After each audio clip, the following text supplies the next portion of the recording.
Assalamualaikum warahmatullahi wabarakatuh. Nama saya Muhammad Razif Afiq bin Rasdiadi. Nombor metrik 10 DPN 19F2041. Okey, hari ini saya akan menerangkan cara-cara kita melaksanakan solat secara berjemaah dalam keadaan kita perang. Jadi atas maksud tuan-tuan, solat ini adalah satu perintah Allah SWT yang mana semua umat Islam yang ada kalimah la ilaha illallah wajib laksanakan solat. Jadi atas maksud tuan-tuan, walaupun dalam keadaan kita perang sekalipun, solat ini wajib dilaksanakan. Seperti mana Nabi SAW pun pernah melakukan solat ini, iaitu solat perang dalam keadaan perang, sewaktu mereka bersama dengan sahabat-sahabat yang lain. Jadi solat perang ataupun dikenali sebagai solat khauf. Khauf, ejaan dia Khauf. Khauf ialah bermaksud daripada perkataan Arab, iaitu takut. Jadi apabila solat dengan khauf ini bergabung, maka menjadilah maksudnya begini, iaitu melaksanakan solat secara berjemaah dalam keadaan takut, iaitu perang. Jadi ada maksud tuan-tuan, solat khauf ini ataupun solat perang ini ada terdiri daripada dua cara. Cara yang pertama ialah apabila musuh tidak berada di arah kiblat. Okey, apabila bilangan musuh lebih sedikit berbanding dengan bilangan umat Islam, maka umat Islam akan lebih kuat dan lebih hebat untuk bertahan. Jadi maka dengan itu solat dilakukan dengan cara ini, iaitu imam akan membahagikan tentera muslim yang kepada dua pasukan, iaitu pasukan yang pertama akan berhadapan dengan musuh, manakala pasukan yang kedua akan berbaris di belakang imam untuk solat secara berjemaah. Jadi apabila imam berdiri untuk rakaat yang kedua, makmum yang di belakang tadi akan berniat mufaraqah dan akan menyudahkan solatnya secara bersendirian. Selepas itu jemaah yang pertama tadi akan mengambil alih untuk berjaga. Maka dengan itu jemaah yang pertama tadi ataupun pasukan yang berhadapan dengan musuh tadi itu akan bergerak ke belakang untuk solat berjemaah dengan imam yang sedang solat pada rakaat yang kedua. Jadi apabila imam solat membaca tahiyat, maka makmum-makmum yang selalu yang belakang tadi pun akan terus solat sampai di akhir tahiyat akhir, dan makmum tadi akan memberi salam bersama-sama dengan imam di tahiyat akhir. Itu cara yang pertama. Kemudian cara yang kedua ialah apabila musuh itu berada di arah kiblat. Okey. Apabila tentera muslim hendak melakukan solat secara berjemaah untuk mendapatkan fadilat yang lebih besar, untuk mendapatkan pahala yang lebih besar, maka imam hendaklah membahagikan jemaah itu kepada dua jemaah ataupun kedua bahagian, iaitu dengan memastikan dua ataupun saf ataupun empat saf ataupun lebih saf. Jadi cara yang dilakukan ialah begini, iaitu imam akan memerintahkan makmumnya berdiri dua saf dan solat akan dilakukan secara serentak. Kemudian apabila imam sujud, makmum saf yang pertama sahaja yang akan sujud bersama, manakala makmum yang kedua tadi yang berada di belakang makmum di depan tadi itu akan tetap berdiri untuk mengawal keadaan. Okey, kemudian apabila imam dan makmum saf yang pertama tadi berdiri untuk rakaat yang kedua, barulah makmum yang kedua tadi akan sujud dan mereka akan mendapatkan imam pada qiyam rakaat yang kedua, iaitu imam yang di depan tadi itu. Jadi apabila imam sujud pada rakaat kedua, makmum saf kedua pun akan berpindah ke hadapan dan sujud. Makmum saf pertama tadi berpindah ke belakang, berkawal dalam masa iftidal. Jadi seterusnya kemudian mereka akan terus bersolat sehinggalah imam di tahiyat akhir, dan akhir sekali makmum pun berada di tahiyat akhir dan mereka akan memberi salam bersama-sama. Jadi itulah dua cara yang mana solat boleh dilakukan sewaktu dalam keadaan perang. Assalamualaikum. Nama saya Yasmin Rahana binti Azmir. Nombor metrik 10 DPM 19F2005. Hari ini saya akan cakap pasal pelaksanaan solat ketika aktiviti perkhemahan unit beruniform atau kelab di hutan. Okey, first kali. Kalau kita pergi berkhemah lah. Pergi berkhemah kita akan macam bawa barang-barang semula. Tapi yang ada satu yang penting, barang penting kita kena bawa ialah kita kena sentiasa macam standby lah. Sebotol air besar tak kisah air mineral ke air apa-apa. Janganlah air macam ada perisa tu, jangan yang tu. Yang ni macam air untuk kita guna untuk ambil air wuduk. Sebotol besar ni, besar lebih besar tak apa. Kita macam bawa lah secara standby dengan kita untuk kita guna untuk buat air wuduk. Kalau macam kita bawa botol kosong, lepas tu kita jumpa sungai yang kita rasa bersih ke, yang memang betul-betul bersih, kita ambil lah sikit bagi penuh. Untuk guna untuk buat air wuduk lah kalau masuk waktu. Yang kedua, setengah orang ni kan nak tentukan arah kiblat ni kat mana lautan, dia pun guna kompas tau. Tapi saya tak ada kompas, tak ada tunjuk. Dia pun guna kompas untuk tentukan arah kiblat lah. Ada yang setengah macam kalau bawa handphone pun dalam hutan, kalau line pun setengah orang lah kan, dia pun guna handphone, dia pun cari arah kiblat lah. Dalam handphone tu kan macam ada apps untuk tentukan arah kiblat kat mana. Tapi kalau bawa handphone masuk hutan, tak ada guna, tak ada line. Jadi better kalau guna kompas untuk secara manual lah. Lepas tu seterusnya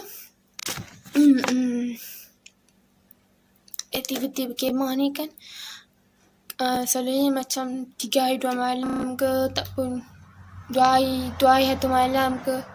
Hari yang macam hari first camp tak pun hari second day tu mesti kita punya jadual aktiviti full kan. Contohnya kita ada buat aktiviti masak ke, aktiviti buat ikatan ke. Camp kan selalu ada buat aktiviti ikatan. Aktiviti masak, aktiviti ikatan macam jungle trekking ke apa. Kalau macam dah masuk betul-betul dah masuk waktu solat tu, solat tak kisah solat Zuhur ke, solat Asar ke, solat Maghrib ke, Isyak ke, 5 waktu solat tu kalau dah masuk waktu, seeloknya kita solat lah, kita solat dan lengah-lengahkan macam contohnya time ada aktiviti yang buat ikatan time ada aktiviti ikatan tali selepas Zuhur. Lepas tu time aktiviti tu tiba-tiba dah masuk waktu Asar. Kita ikutlah kawan kita pergi, takkan kita kawan kita tengok, lepas tu kita tanya, "Weh, kau nak pergi mana?" "Nak pergi solat lah." Lepas tu kawan tanya, "Kau tak nak pergi ke?" Lepas tu kita macam jangan situ, iaitu malas namanya. Kalau orang pergi solat, kita pergi. Dah masuk waktu tu, kita kenalah buat, dah masuk waktu kan. Okey, seterusnya bila ada macam camping ni kan, kita selalu bawa kemah besar tu untuk kita tidur. Kalau boleh janganlah macam, takkanlah kita nak solat dalam kemah kan. Macam apa kalau solat dalam kemah, tak betul je. Lagi eloknya kalau kita ikut kawan kita solat secara berjemaah kat tempat yang elok lah, tempat yang rata, tempat yang bersih, yang memang sesuai untuk kita solat lah secara berjemaah. Takkan macam orang ni pergi solat kat sana tempat rata tu, kita solat dalam kemah seorang-seorang. Lepas tu orang cakap macam, "Bila ni kenapa solat dalam kemah, kita semua solat kat sini kat tempat rata ni, dia seorang je solat dalam kemah." Jangan macam tu, nanti orang kata apa pula tak tahu. Okey, untuk poin-poin seterusnya akan disambung oleh kawan saya. Assalamualaikum warahmatullahi wabarakatuh. Nama saya Nur Iliani binti Muhammad Najib. Nombor kad matrik saya 10 DPM 19F2051. Saya akan sambung menerangkan mengenai pelaksanaan solat berjemaah yang boleh dilakukan untuk aktiviti perkemahan ketika berada di dalam hutan. Okey, saya akan sambung dari apa yang kawan saya cakap dah tadi. Kalau kita nak solat berjemaah dekat dalam hutan ni, benda yang penting sangat, benda yang kita perlu cari sebelum awal-awal sekali tu, kawasan dia tu, kawasan yang kita nak semayang tu, tempat yang kita nak semayang berjemaah tu. Tempat tu mestilah kita kena cari tanah yang rata, yang luas sikit. Sebab kita nak semayang berjemaah, kita nak kena buat saf. Okey, kita dah tahu dah kita nak solat berjemaah. Kita kena cari macam tadilah, tempat yang tanah dah rata lah, yang luas sikit. Janganlah pula kita dah tahu kita nak semayang berjemaah, kita pergi ke kem ataupun kita ikut perkemahan tu, kita nak semayang dalam hutan tu, kita nak buat semayang berjemaah. Tapi kita pergi cari pula lah tempat yang tak sesuai, tempat yang tak sesuai untuk solat berjemaah tu. Maksudnya tu macam janganlah kita dah tahu kita nak semayang tu duk pergi solat dekat tempat yang macam curam-curam, tempat yang lincin-lincin, yang sempit macam tu. Sekali dah tak kena tergolek pula masuk dalam curam tu, jadi satu hal pula. Rokok-rokok tengok kawan sebelah dah tak ada masuk dalam curam. Jadi masalah lah macam tu. Jadi kita kena cari tempat yang sesuai dulu untuk solat jemaah. Masa kita berkemah kat dalam hutan je lah. Macam gitu. Bukannya apa bila solat berjemaah ni, bila kita buat kat dalam hutan ke kat mana pun, dia satu je point dia, yang point dia tu untuk kita dapatkan pahala yang berlipat berganda. Bila kita pergi berkemah macam tu, lepas tu kita stay boleh solat berjemaah, dia punya pahala tu lagi banyak, lagi berganda lah, insyaAllah. Tapi kalau dah duduk dalam hutan tu, dah tak ada sangat dah tempat untuk, tak ada tanah rata, tak ada yang luas, kawasan yang luas sikit, kawasan yang lapang-lapang macam tu, janganlah gagah juga nak pergi semayang berjemaah. Ikut kesesuaian lah. Kalau dah tak ada tu, dah tak boleh tu, solat tu kena, solat tu secara bergilir-gilir. Macam tempat tu dah sempit, okey, pergi mayang dulu satu terik, lepas tu sekali orang lain pula untuk satu terik, macam tu lah. Okey, bila kita ni sedang berkemah ataupun adanya camp macam tu, kita ni masa kita tu ada terhad tau. Mungkin kita punya jadual pun mesti akan penuh. Okey, dia akan tentukan jadual daripada pukul ni sampai pukul ni nak buat apa, dia akan penuh. Jadi kalau bagi yang macam kita nak solat berjemaah ni kan, cubalah kita kena, bukanlah tak mau semayang lama-lama macam tu, tapi kita cuba untuk ringkaskan bacaan surah-surah tu. Macam bacalah surah-surah yang pendek sikit untuk memudahkan rakan-rakan lain nak solat. Ikut masa yang ditetapkan lah. Jadi tak ada lah kelang kabut sangat, tak ada lah sampai dah nak kena semayang, lepas tu dah habis semayang nak kena lari-lari pula dah dalam hutan.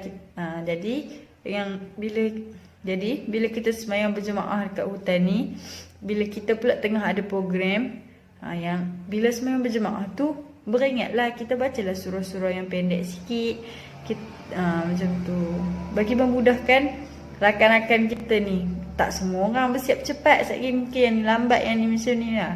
Kita baca surah yang pendek-pendek, yang wajib-wajib memang macam tu, untuk memudahkan program kita tu. Sebab waktu kita bila dekat tempat berkemah ni, bila dalam hutan ni, bukan macam dekat rumah. Dia mesti macam waktu dia tu pack. Waktu dia tu kita kena cepat. Jangan duk buat lambat, jangan terlampau lambat, jangan terlalu cepat pula sampai tak dan baca apa-apa kan. Okey. Yang penting sekali, janganlah laju sangat. Laju sampai tunggang terbalik baca dah. Orang belakang sujud ke rokok sampai tertunggin pun kita dah tak tahu lagi. Jadi kita baca tu ikut keadaan tempat di situasi tu. Janganlah terlampau laju, jangan pula terlampau slow. Ikut keadaan. Pilih waktu yang tepat, pilih waktu yang ditetapkan. Macam selalunya bila kita pergi ke satu-satu perkemahan tu, dia akan ditetapkan pukul berapa kita kena pergi solat, kita nak pergi makan. Okey. Bagi yang wanita, bagi yang perempuan pula, bagi yang perempuan duduk dalam hutan, memanglah susah nak jaga aurat lagi, nak ambil wuduk, nak buka tu, nak tukar ni apa semua. Tapi janganlah jadikan itu sebagai satu alasan. Dia carilah tempat yang macam tersorok sikit daripada pandangan lelaki, ataupun selalunya perkemahan yang melibatkan orang Islam, dia mesti dia akan asingkan lelaki dekat belah sana, perempuan dekat belah sini. Ambillah wuduk siap-siap, pakai telekung siap-siap, lepas tu terus ke tempat solat tu dalam keadaan bertelekung dah ke. Tak pakai telekung pun boleh solat tu, pakai baju yang labu-labu yang besar-besar sikit, kaki stokin tu pakai tutup aurat, dah boleh solat, janji bersih. Yang penting solat, tutup aurat masa nak solat tu lah. Tak ada pula lagi dengan kasut-kasut yang kotor, dengan baju kotor pergi solat. Takut tak sah pula, takut tak sedar, takutlah kotor, kena najis ke apa. Jadi kita bersiap-bersiap dekat satu tempat yang tersorok sikit tu, barulah kita ke tempat yang nak solat berjemaah tu.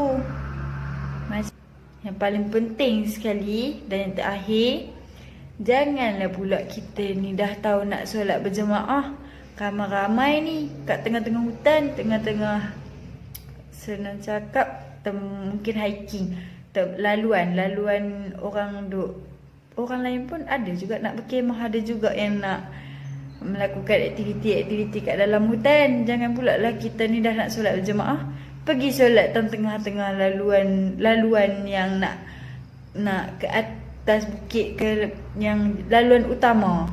Janganlah kita pergi solat kat tengah-tengah tu. Kan duk tengah solat tu orang duk kacau-kacau ke apa ke, kita jadi tak khusyuk. Jadi tak boleh nak fokus kat solat kita tu.